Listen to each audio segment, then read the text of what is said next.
The top story today on the Wall Street Journal and in the country is what's happening with the economy, inflation, and the Journal reporting this morning about how people are buying more essentials at dollar stores than ever before.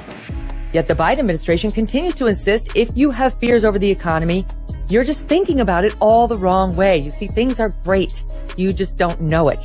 You know, we've spent the past, 20, 30, 40 years being told this is what makes a recession.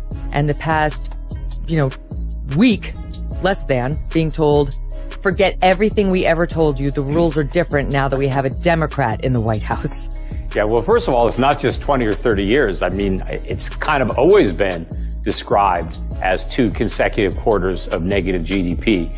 And we didn't hear differently until about, less than a week before they released the official numbers for the second quarter. And obviously, the Biden administration was leaked that GDP report. They knew in advance that it was going to be negative.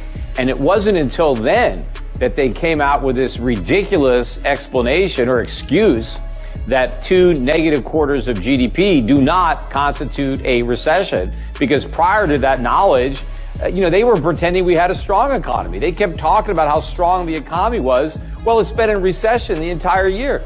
I guess they believe if you repeat a lie often enough, people will believe it. But imagine, Megyn, if Donald Trump tried to do the same thing. What if Trump were president and we had 2 quarters of negative GDP growth, and then Donald Trump tried to redefine recession to claim that we were not in one? Do you think the media would go along with that? Mm-hmm. Correct. No, never. And the media is going along with it because those are the Biden administration officials. I mean, including Janet Yellen, right? Like, it's not the technical definition to say that 2 quarters of contraction is a recession. Since when? It is. Since when? It is the technical definition. That's the definition. And, even Fed Chair Powell, they got to him.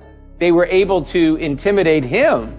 So anybody who thinks the Fed is independent, now you have Chair Powell claiming that 2 negative quarters is not a recession and we're not in a recession. But Megyn, 2 negative quarters is just a minimum for a recession. We're going to get a 3rd negative quarter. We're going to get a 4th negative quarter. We're going to be seeing contracting GDP for years. I'm 59 years old, all right? And I have never in my life heard a recession defined any other way other than 2 negative quarters of GDP. That's the definition, because recession refers to whether or not the GDP is expanding or contracting. It doesn't refer to the level of unemployment or the level of inflation.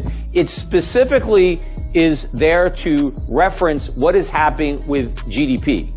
Okay, here's what he says. He says, number one, we have a record job market at 3.6% unemployment. That's like their biggest argument, is that very few people who want jobs don't have one.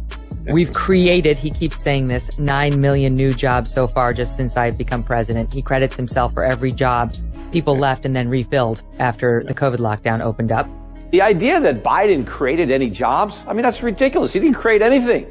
You basically had a bunch of jobs before he became president where we told all the workers, temporarily leave your job. Go home, don't work. We're going to pay you a bunch of money not to work, so sit at home and stay at home.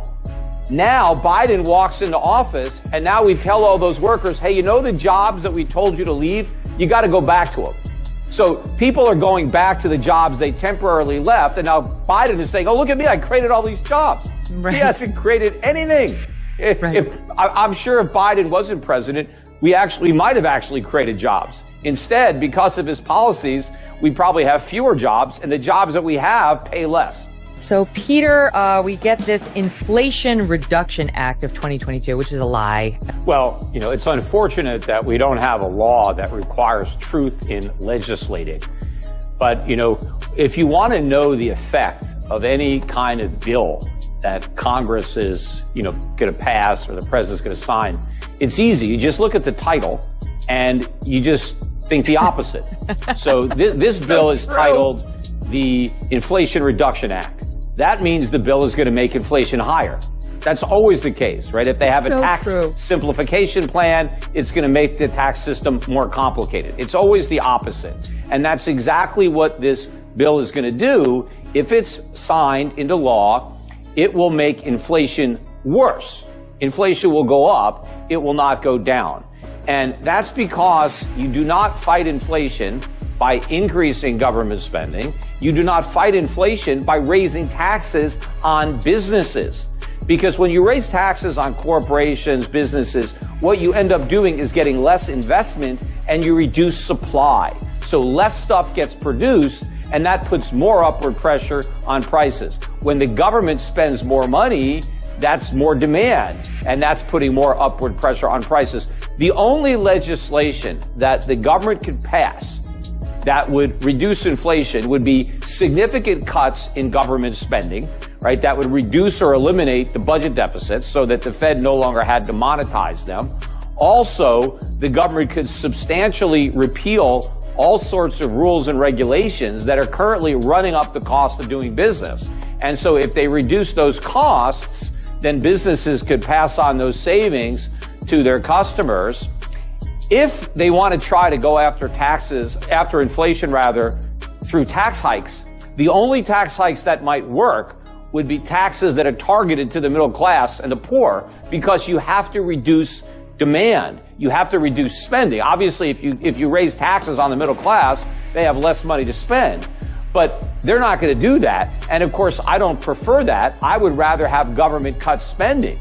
But if it's not going to cut spending, the only choice is to raise taxes. If they do neither, then inflation is going to continue and get worse.